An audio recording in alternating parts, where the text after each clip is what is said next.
There was another mention on the back of this from Yes. one of the team that earlier on, I think in the Soulstorm campaign, I think it might have been a presentation at EGX, there was a vision presented that FeeCo Depot might be like a hub where a player selects levels from, but Yes. that has changed. Can you talk about that original vision? Sure. And the original, so on Exodus, Exodus was really a favorite game, right? A lot of people, a lot of Oddworld fans say Exodus was their favorite. But one of the criticisms in the first game was that you returned to the depot every time as a hub, but it never really played differently. It was kind of like, why'd you bother going back?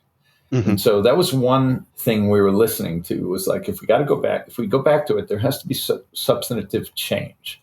But this was the real reason why we went away from that hub idea, was because if you look at, and you know, let's just be honest, we had some bugs that emerged on us at our launch, and we weren't able to find them. We didn't have deep enough testing.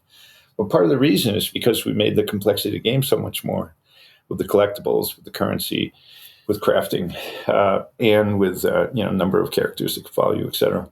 That what was happening was, if we had a hub that you could come back to and it had significant value, then that meant, now just think about how you have to look at it for debugging. That meant every possibility of how you could play. Like, some people just aren't collecting anything, and then other people are collecting everything, and then other people are some balance in between, and all of that needs to have value and persistence as it carries over into the next levels. Mm-hmm. Even though it might look like you sort of cashed out, and you're starting fresh, a lot of that has to be retained.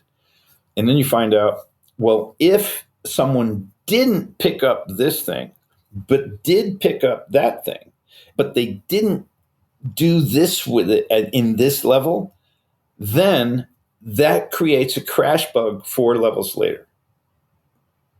Like, no shit. That stuff happens, right? Yep. So what you have to do is you have to have, the more complex your game, you have to have an army of people debugging and playing it every possible way. And then if you find bugs that are like we found some bugs where they didn't emerge unless you were playing for 13 hours straight and a certain way.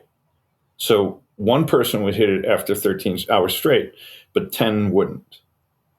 And you'd be like, some of these things were conditions you never even thought to test. So, and that's the more complex the game, you're going to have a lot of those problems that get discovered, because the mix of how you got to that point in time in the game is slightly different for all the different people. It might not feel that way to the player, but it is in terms of code and the management, what's happening.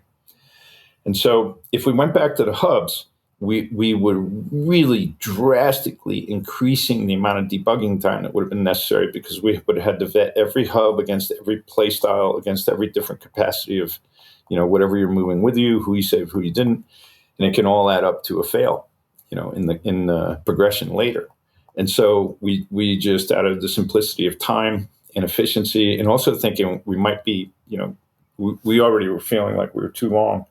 So we're like, okay, let's just not do it. And we cut all that problem. But if we do the rest well, audience shouldn't miss it. And that's how you come to your sort of, red line must-have decisions now. We need an answer now, in development. And you make a lot of those choices, thousands of those choices.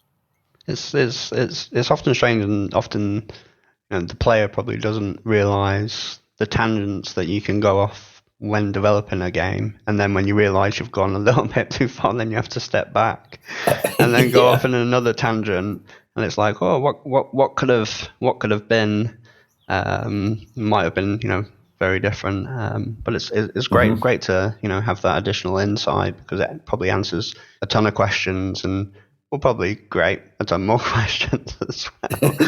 they're not real romantic answers, they're not real brilliant answers, but they are kind of what you suffer through and what you have to figure out remedies for. Well, it's great insight. People love this stuff, so thank you very much for that. My pleasure.